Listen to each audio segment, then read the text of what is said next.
Hey guys, Deslater Magic here, and no, this is not a prank video. In fact, the last thing I heard one of you guys comment about the Fortnite secret lair was, oh, that's a real thing?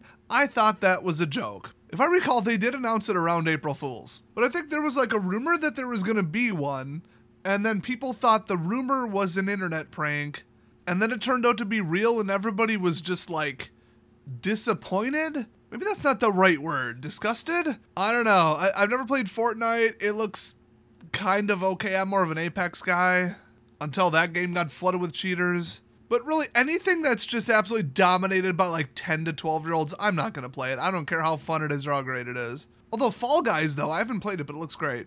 Oh, wait, nix that. I don't want to give Wizards any ideas. Anyway, let's just jump into this absolute nightmare. And by the way, there's 2 of them. 2 Fortnite secret lairs. So, we've got Shrinking Storm, which is really just Wrath of God, you know, pay 4, blow everything straight to hell. Oh boy, the storm thing that shrinks.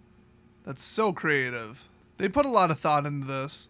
Oh, and the flavor text too, which is Watch the Skies. Then we've got Dance Battle, which we saw the art, but nobody knew what this was. It's Dance of Many, which I've actually never heard of that. It's an ancient card from like the Dark 5th edition, Chronicles, and actually that's it. It's worth under $1. Well, let's read it. So, when Dance of Many enters the battlefield, put a token that's a copy of target non-token creature onto the battlefield. When Dance of Many leaves the battlefield, exile the token. When the token leaves the battlefield, sacrifice Dance of Many. And at the beginning of your upkeep, sacrifice Dance of Many unless you pay 2. I was going to say, this would be like a $50 card if they didn't add in some kind of downside. So there it is. Still, I feel like somebody should do something with this in like Commander or something, but I guess you could clone stuff for, oh, what, 4? 3? But this is any non-token creature on the entire battlefield for 2. I mean, that's just good. Hell, I'm going to make this an OBA in the future. Well, it's a shame this cringe-a-thon art isn't worth more. All I gotta say is, why do they keep shooting at me? Just give me a chance. I just wanna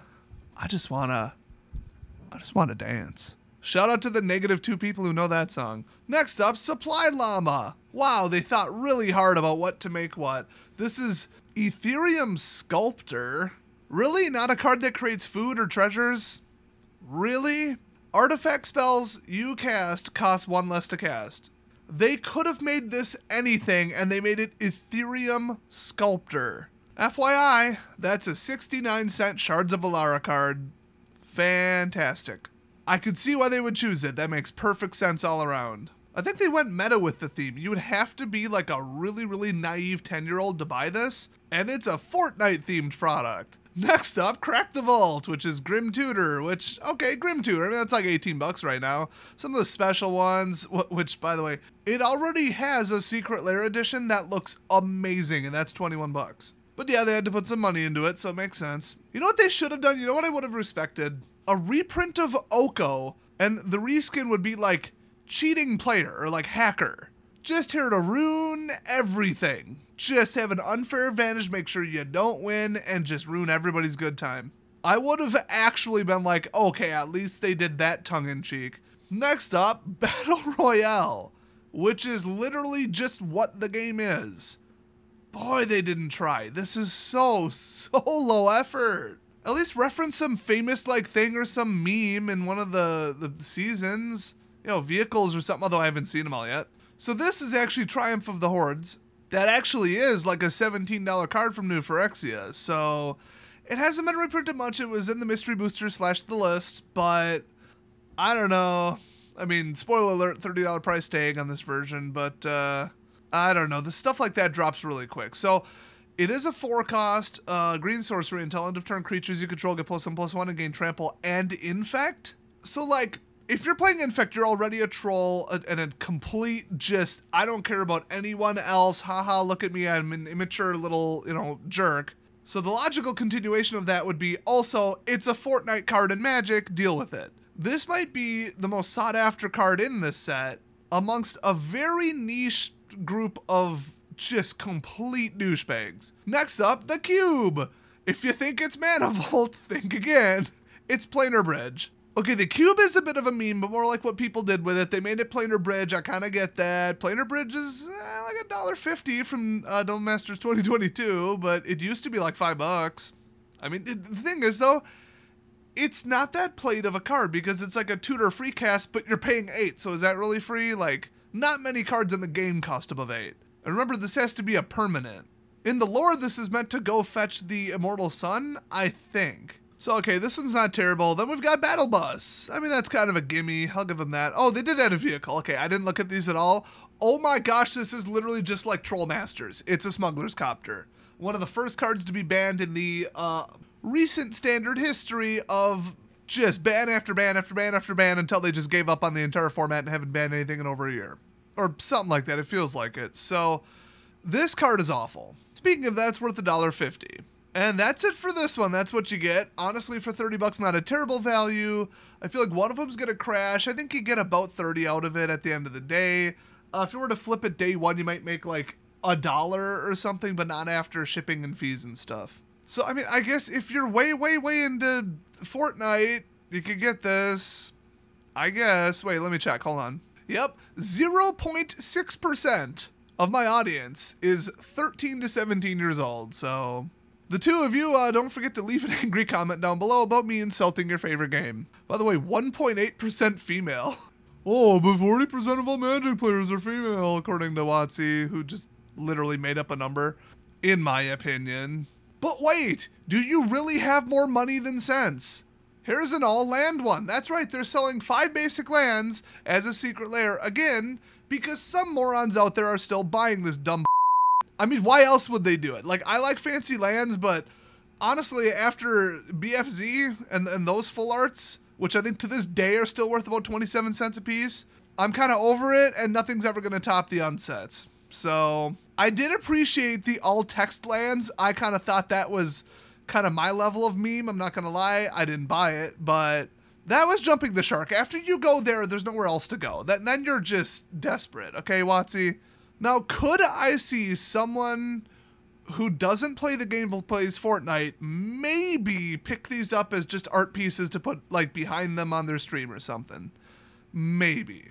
Maybe they played Magic on and off but quit. I could see them picking this up. But I think these tie-ins, it's supposed to, like, get, you know, people from the other community. The only time I've ever even heard of that working is San Diego Comic-Con, because duh, and usually it's just investors and people flipping it. And then really just the Beetle and what's his name? Bart Beetle, I don't frickin' remember. Grim, is that the other thing? Yeah, that one. Allegedly they sold like several thousand of them in like 6 seconds or something. But I don't think that was all collectors. I think a lot of that, well, it could have been rich collectors with an alert set, but I think a lot of it was investors and resellers, scalpers, whatever, because it's kind of how they do things. Limited run, you can resell it. Some people probably just buy it blind with a bot. So that one did work, and I think they're like, ooh, how can we do that again? Because they're like running into the wallet fatigue brick wall with Magic players. So they're like, well, who else spends money? Oh, people who just do collector stuff. And remember, they've done MTG jewelry. They did the Jace dollar thing that made out of silver. They did shoes because people who collect, you know, sneakers, they have money and spend it on it. And I mean, jewelry speaks for itself. What else did they do? They did some really dumb stuff. Very low quality, too. The jewelry was terrible. It was all sterling, and it was like $200 a piece or something. Utterly ridiculous. They did some stuff serialized. Oh, they did like a watch, didn't they? Or multiple watches. I have absolutely no idea how those did. But I know the reaction from the Magic community was pretty bad. People are just like, look at this cringe. But see, that doesn't matter. It's like Diablo Immortal. You think that game was made for Americans or for Diablo fans? No, it was made for China, where like spending money on a mobile game to show off to other people about how great you are is kind of like the culture. Where like here, it's like more clothes or shoes or jewelry, you know? That's just how they do things, and there's a lot of rich people and a lot of poor people, big, you know, gap there in China. And it's making $1 million a day. So there you go. I don't think it should exist. I don't think they should have slapped, you know, Diablo on it, but Diablo always was a very heavy foreign game, and that's what they were doing. So if they're going to make some weird cringe product like this, or like sneakers, or like jewelry, they're going after those people from that community that would buy that. I mean, think about it too. Rich people, investors, rich Magic players, and art collectors, they're the ones who buy like original signed or just framed original artwork in Magic, which are worth, you know, thousands of dollars. But that's because that's what they do. Even people buying like, $50,000 graded Lotuses. Yeah, it might be Magic players. It might just be rich people who are like, oh, I don't want a vase. Oh, that's kind of cool. Oh, I played that once. Or, oh, that's kind of geeky. I've never played it, but I get it. So I could read the social media reactions to this, but they're almost getting deleted by moderators in real time. You could imagine people don't like this. Crazy that people don't like, ultra popular things populated almost entirely by annoying children screeching into their mics. Who would have thought? Gee, this must be the only time that's ever happened. If there were recordings of me on Halo 2 when I was a kid, I would have to move to a different planet. So anyway, please do not buy this, and I'll see you guys next cringe news story.